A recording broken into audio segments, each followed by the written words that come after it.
Here we go. Conundrum said Purdue versus Illinois, must-see TV. It was. And I'll tell you. That was a hell of a game. I didn't think it was going to be.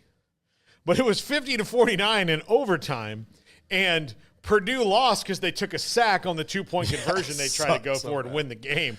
So their fourth quarter, they came roaring back. And, yeah, Illinois was on the ropes. But ultimately, they held on and won it. Purdue's offense needed an explosion like that, man. They've had a rough go over the past couple of weeks. Well, it was coordinator gone. It was 24-3 at halftime. Yeah. So, bad teams are going to have games like this most of the time every year where they're right in it with a good team because things start to come together. Or the light goes on, and they were playing with a freshman quarterback and Ryan Brown, like all these things. And then it's just like in the second half. I mean, they scored 40 points or 40, they scored 40 points in the second half. It was crazy. They started lighting it up. So, if you're a Purdue fan, hopefully this starts something for you. And you can get on some sort of roll to build for next season, although they're 1-5. And Illinois holds on and wins. And Brett Bielema's doing a really good job there. I keep wondering if, let me check Illinois' schedule real quick. Okay. They've got Michigan next week, which – that's winnable. That's winnable. Then Oregon. That's not. Minnesota, that's Michigan winnable. State, Rutgers. They have a really good shot. Like this looks like it. They could be 10-2 or 9-3. Very easy. Wow. Rutgers is kind of maybe got smoked. Yeah, they maybe have hit the wall a little bit, but I still think they're a good team. Like they're going to be tough. But the other gut-wrenching loss was – Garrett, you did not see the end of Georgia Tech and North Carolina. No, I did not. I didn't see any of that game, honestly. No, I did. I flipped over to the CW where it was on. And I don't know why. I'm not going to be here for anybody bagging the CW. I like it. It's more opportunity. Yeah. It's everywhere, man. It's everywhere. So maybe the Pac-12 should have used it. Pretty soon. I think they're going to change the name. I think eventually they're going to change the name. Probably. Just rebrand as like a sports thing. Yeah, that would make sense. Or brand it like another network, like they're just because they're moving past a lot of that programming that used to be on there. Yeah. And so they're gonna probably rebrand it more into whatever. But and North Carolina, understandably, I know a lot of you heard the story about the player that 2 years ago was diagnosed with terminal cancer and was told he had mere days or weeks to live. He lived for a full 2 more years. Yeah. And he passed away this week. So this game there was a lot of emotion in it, and it was a really good game, really tight game, but their defensive struggles, and this is why it was such a gut punch, their defense is just bad. It's really, really bad. Jeff Collins has no answers for anything, and I felt so bad for Mac Brown, and this is, I think, his last year. That's got to be, man. I really do. Because it's been so frustrating, but they're about to take it to overtime. Georgia Tech is not doing what Lincoln Riley's doing. Like they are actually playing for overtime. Yeah. They've got the ball, almost 70 yards away. There's not a whole lot of time on the clock, but they do have I think they might have had a timeout. So they're just they're doing the thing where there's 40 seconds or so left. Let's run a play and see if we can get a chunk, and then maybe we can throw a Hail Mary, right? So if we run a handoff, and since they're maybe backed off, maybe we get 17, 18 yards. And Zach Pyron, who was in at quarterback at that time, maybe we're close enough where he can do something. Or maybe this running play gets us into field goal range and we could do that. Right. No, just a simple zone read. It wasn't anything spectacular. Just a zone read, 68-yard touchdown run, ball game's over. God. Mississippi State beat Florida one time, and I think it was in Ron Zook's last year, with 2 minutes left and one timeout, and ran 6 running plays to win the game against a really bad Florida defense. That's the only other time I remember seeing that. Not that it hasn't, but that's the thing it reminded me of. And that was 6-7 running plays, whatever it was. They had a good long time when they got the ball back. Didn't throw the ball at all. Just went right down the field, scored a touchdown, and beat them. I think that's the game that did him in. That did him in. He might have coached another. Well, no, he coached out to the end of the season because I was at his last game where he beat Florida State. Also very painful. Y'all had some- We hit. Oh my God, that was the second to last game I was at Doak Campbell Stadium. Before that, there's been some gaps. I haven't been to the Doak in a while, but FSU had three, Greg Jones and Lorenzo Booker and Leon Washington were all on the team then. 3 NFL running backs, right, to varying degrees of success. Leon Washington and Greg Jones had pretty decently long careers in the NFL as fullback and backup running back, kick returner, guys. Lorenzo Booker was he was a high ranked recruit, but never really, never panned out. Yeah, never really He panned had out some in issues, the NFL, didn't he? but and that happens. But I remember thinking about that Mississippi State game, be like, oh man, Greg Jones is going to feast today. This is just going to be the easiest thing in the world. And then they came out they were trying to run the spread all of a sudden, and I'm like, what are you doing? Run the ball at them. They can't stop it. And Florida wins the game and carried him off the field. And I was like, well, this sucks, man. Yeah. Then I moved here. I was so upset about that. So I moved pissed here. you moved. That's when I moved. That's right before I moved. Oh. But yeah, it was a gut punch for North Carolina. I felt really, really bad for him. Cal almost came all the way back too, by the way, against Pittsburgh, and then couldn't get it done at the end of the game. What's up with Pitt? They're good, dude. I know they're pretty good. They're but here's the thing. They're good. They're not great. No. But Narduzzi's a good coach. He knows what he's doing, and Eli Holstein had his worst game so far this year, and apparently they're sawing down a sequoia outside. If you can hear that, I can hear I'm sorry. I'm probably about to get hit by a rock too. Oh, why'd you say it? I know. Why'd you say it? But yeah, Eli Holstein didn't play well, but their defense held on, and they kept everything in place. I think Jaden Ott might be hurt also. Did he get hurt against Miami? I think he got hurt against Miami. that Yeah, makes he got hurt sense. against Miami, which is a huge loss for them. All right, let's get back into the nitty gritty, Garrett. Here at the end of the show, I'm gonna let you. We'll give some time to talk about LSU and Ole Miss before we get back into some of the other ones. But LSU 17-13 at halftime, and I had the feeling I was at the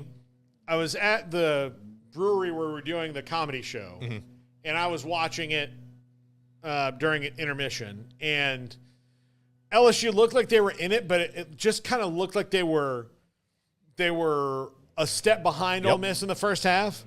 And then the third quarter, I got home, the show ended, got home, towards the end of the third quarter, and nothing had happened. And I was like, well, that's strange, right? That's really strange that the third quarter went along where they traded field goals. What's going on here? Well, the LSU defense woke up. Yeah. They woke up, and then in the fourth quarter, same defensive struggle, but Garrett Nussmeier had the one drive he needed to have, got him down the field, scored the touchdown. Then they go to overtime, and Ole Miss was without Trey Harris, and they got the ball first. And you know what was the funny thing? Did you see the coin toss? Yes. It was hilarious. Garrett, I Nussmeier called them out, Here's man. the thing. I knew that they were going to win because Garrett Nussmeier was so cool in that moment, because they picked the wrong way, and then the defensive lineman turned around, and you saw the coaches going, no, other way. Nuss was like, yo, what'd you say? Yeah, no, other way. Yeah. And so and then Garrett Nussmeier's like, yeah, but he said it. And he was but he was grinning the whole time, but he said it. And then he jogged off, and you could see him just all right, we're here at Death Valley. This guy almost went the wrong way. Let's have a good chuckle, and went out, and defense held him to a field goal. Ole Miss committed some penalties on that, and they were lucky to get the field goal. They were at a point where I thought they might be out of field goal range. Nope. Luckily, they have a kicker who He had a leg on him. has a leg on him. But yeah, I thought there was going to be a minute where they were like, "Do we have to punt? What do we do here?" But LSU, and then that's the thing I really liked. Sometimes they kick the field goal, and you see the team, even at home, come out and play for like maybe a touchdown. Right. No, they went right for it. They were going for the kill. They're like, let's get this over with. Kyron Lacey up top. And I knew it. At the coin flip, I knew it, Garrett. I knew it. What are your thoughts about LSU and how maybe they're starting to figure it out a little bit? They are. I'm also not naive enough to think that if Trey Harris doesn't get hurt, Ole Miss doesn't win that game. And if Trey Harris doesn't catch the ball on the first drive that was dropped, that was a touchdown, Ole Miss wins the game. Yeah. I also understand that, and it was a terrific defensive stand, but I think Lane Kiffin got a little too in his head in the moment and I mean, you could say question on going for it on fourth down, was it the right decision or not? I can see both sides of that. But at the same time, hats off to LSU's defense for stepping up, making a play that they did. And I think that was really the momentum changer in that game. If you look at it, LSU was playing with essentially a lot of freshmen out there. They had injuries all over their wide receiver room. Caden Durham, your freshman running back, was banged up. He had an injury from South Alabama. You had Josh Williams that was out there as well at the running back, but they couldn't really get anything established on the ground. Ole Miss did an excellent job of shutting LSU's offense down and not letting Mason Taylor get anything going. And Mason Taylor didn't get a catch until it was like 3 minutes left in the third quarter, and he gets a catch on the sideline, and it's like, okay, it sparked him. So you started seeing Nuss go to him a little bit. I think Zion Thomas did. Well, Garrett Nussmeier was 22 of 51. Not a great But day see, I didn't. overall. Yeah, I thought he was inconsistent. Yeah. I don't think he played a good when game. it mattered in the second half, he played well. That was what I was thinking. The first half was like, hey, why can't Nuss get it going? Well, and he was making a lot of there were some plays where he should have used his legs to pick up some first downs. And I know he's not a mobile quarterback, and I know he doesn't necessarily want to run the rock, but situational awareness, you got to get out there and do it. But he's not stuck in concrete. No, he's not. He can get it. He can get the first down. He can, and that's the thing. I think he needs to understand, hey, sometimes you just have to use your legs and not rely on these super. And it's easy to say that when you have a plethora of stars around you can throw the ball to. But in situations like that, when you're banged up, your roster's limited, I think he should have made some better decisions. Ultimately, you're right. He was a gamer at the end. I think the defense has been really impressive. While that secondary is still suspect as hell, I think you've got to like what Zy Alexander's bringing from at the corner position. He's a freshman as well. He's going to be really, really good. He's probably the next one. He's not on the same level watching him right now as what Stingley was, but you could see the similarities there with that. I think he's going to be like the next guy in the secondary for LSU that makes a name for himself. I think Whit Weeks at the linebacker position was lights out. I love that him. boy. I love him. Dude, he's non-Vietnamese that win, dude. He is his country was just flying all over the field. Like he had his best game all year long. Go ahead. Tell me he's not like Dat Win. He is. Like where it's just there are linebackers. He's not big. Yeah, Sam Mills, Dat Win, Zach Thomas kind of guys. Zach Thomas is dude. That right there. Zach Thomas. He is very guys Zach who are Thomas-ish. not like tall, big, rangy, Lawrence Taylor like linebackers. Yeah. But man, I want him. I want him on my team. Dexter Coakley. You remember Dexter Coakley who played for the Cowboys? Where you just every time when that a guy gets up off the ground near the ball carrier, it's definitely one of them, right? Like Dat Win was like that. Sam Mills, Zach Thomas, Whit Weeks is like that. Where he is. Even if he's not making the tackle, he's around. He's everywhere. He's around where the tackle is made, or he's the guy who maybe even starts it, and then somebody else is like, okay, well, he's not going to get away from Whit. I just need to make sure we finish this thing off. He's great. He was really fun to watch. In my opinion, actually, he's the MVP of that game. He was the MVP. Yeah. I think he had 18 tackles, 2 tackles for loss. I mean, he was flying all over the place. I've been really impressed over the past couple of weeks, too, with Braden Swinson. I think what he's been able to do, especially you could see the flashes of it when Perkins was still playing. But once Perkins went down, he took his game to another level, and he's flying around like how you saw Perkins play. He's playing the way I thought that Perkins would play, which is kind of intriguing there. But I think it's progress for LSU. They're not like a championship caliber team. I think that they have a good opportunity to make the playoff. I don't necessarily expect them to make a run by any chance. And if they don't make the playoff, that's fine. I'm starting to, and this is going to sound really weird. I've gone at him and threw some shots at him, but Brian Kelly's starting to grow on me a little. He's starting to grow on me a little. Just let him get, like, if he let the coordinators coach and be an executive, that's what he needs to do. I think some guys don't realize that. I think Dabo's starting to realize it a little bit. Just let the coordinators coach and be an executive if you're not that dude. Maybe that's what Lincoln Riley needs to do. Maybe. We've always talked about him as such a good offensive tactician, but But I mean, that game though, like that was your homecoming. You had the stars out, the 100th anniversary.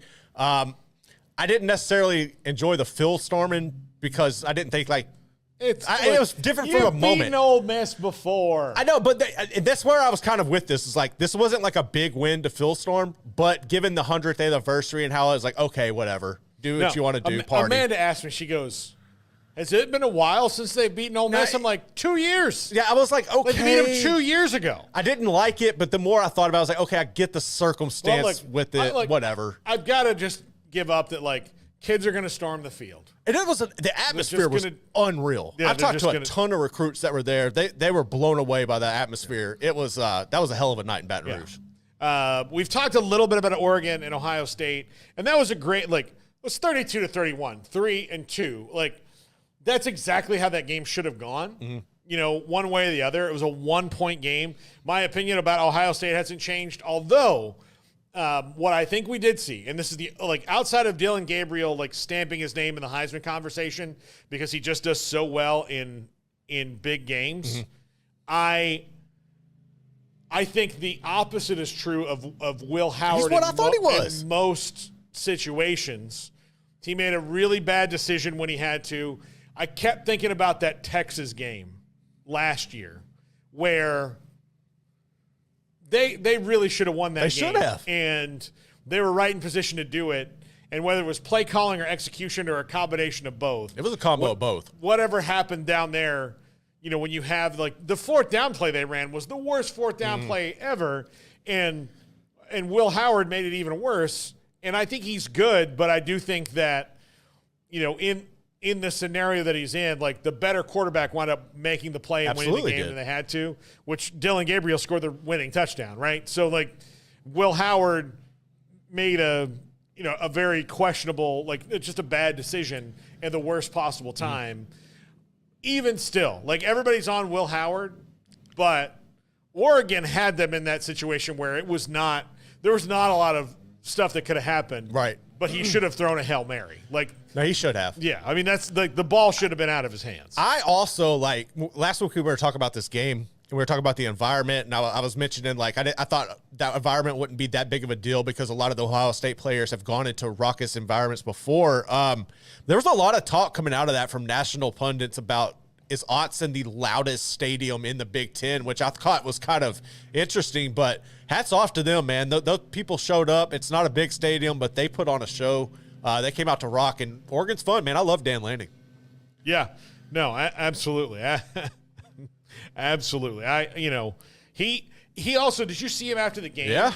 He honestly looked like he just taken a chunk out of a wildebeest. Yeah. Like, he just like, ah. The dude was like, why wouldn't you want to come play at Oregon? Like, hell yeah, why wouldn't you want to come play at Oregon? I'm just surprised it wasn't like blood dripping down his chin. Let's do it. He was geeked up. And then the last game of the night, which I admittedly did not stay up for. You know, I didn't. Yeah. I mean, I thought you might be up a little longer because your adrenaline would be rushing. Oh, dude, I was out 10 mintes after Tyler Tay's touchdown. I went straight to bed, dude. Yeah. I was nodding off at halftime almost. Yeah. Once Ohio State and Oregon and Tennessee and Florida ended right around the same. Tennessee and Florida, like all three of those games kind of ended around the same time. Those real close games. And so then I watched a few minutes of K-State Colorado, turn it off, pulled the covers over and fell asleep, right? And then I got up in the morning. It's weird. In the middle of the night, got up to go to the bathroom. It was like my body was telling me, like, hey, you got to check that score. Yeah. So then I sat in the bathroom and watched the highlights on mute so I didn't wake up. But you always wondered, can Avery Johnson pass Kansas State to a win? Yep. He did the other night. He did. I mean, he wasn't Peyton Manning or anything, but they made big plays in the passing game. Obviously, the winning touchdown was. I think the biggest story coming out of that, though, is Jimmy Horn Jr. And Travis Hunter. Travis Hunter are both hurt, and we don't know how long they're out yet. So that will be a hindrance. Now, Colorado has Shepard and Wester, guys who have hundreds of catches on their careers in the lineup. So But it's not as devastating a loss as far as, being able to move the ball. But when you lose, especially Travis Hunter, who's special, like whoever long that is going to be tough. no, it is. And I think it makes Colorado more on an even par, like with just having those two weapons available than what you technically have. I also appreciated Deion's comments after the game when he was asked about Shiloh, and he was like, I think he played like terrible. I think he played like crap. Dude, he got worked on that run, and he reminded me of Deion. Like, you knew Deion never wanted for the contact. It was like watching the one that DJ Giddens. Oh, he worked him, dude. Yeah. Like, he put a juke on Shiloh.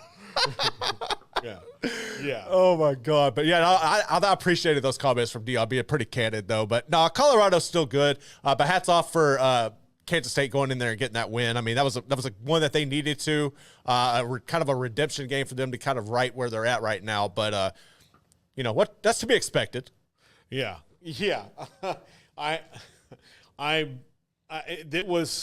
That was a great game. It was a great game. There was so many great games. It was the best weekend. I did watch what I did not watch on YouTube in the accelerated shorter version. Oh, that's the best way to do it. Oh, yeah. Yeah. Today, I actually watched it this morning. Hour. I watched it this morning. So I could talk about it. And yeah, DJ Giddens, Avery Johnson. Here's the other thing that happened. The better coach won that game the other night. Yeah. But Colorado's just not far behind anymore. Like they're making strides. They've improved vastly. Yeah, they've figured out. You know what I think the Nebraska game did, and I think this is huge for Shadur, who's the leader of that team. It made him get humbled tougher. him. Yeah. Like he was reduced to rubble in that game. And instead of being in his feelings about the rest of the season, they just kind of rallied around each other, and they've been really good ever since.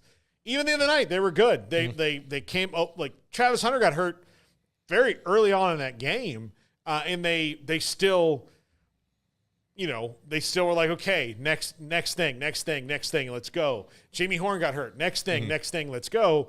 It's just at the end, the fact that their defense is not world beaters, and the fact that when they had the lead, here's the other thing, and here's the rub. When you have the lead, you have to run the ball. Correct. They had the lead late in the game. They couldn't run the ball. Then they got put in a situation where now they've got 2.5 minutes left, plenty of time for them to score. But LeJontay Wester is, while he's a really good player, and I really like him, he's more of a chain mover, right, than a let's go. Big he play made guy. And he made the catch against Baylor, but they needed Horn and Hunter in that moment because they needed the dogs. Yeah. And they didn't have them. So those are the two things. But I think that they know that they now have to. So I'm curious to see. It's not going to happen this year. They might have games where they run the ball well like they did against UCF. They might have those that spring up. They did not do it consistently against K-State. I'm curious to see how much of a commitment they make it to it in the offseason because Shadur is gone. I'm sure they're going to get a pretty, well-known quarterback in there. That's not going to surprise me. But even still, knowing what Shadur had to do, there's no guarantee that the quarterback that you have is going to be able to carry you like that again. No, Shadur's been doing this his whole life. He's been in that system. Yeah. So, but yeah, it's just wow.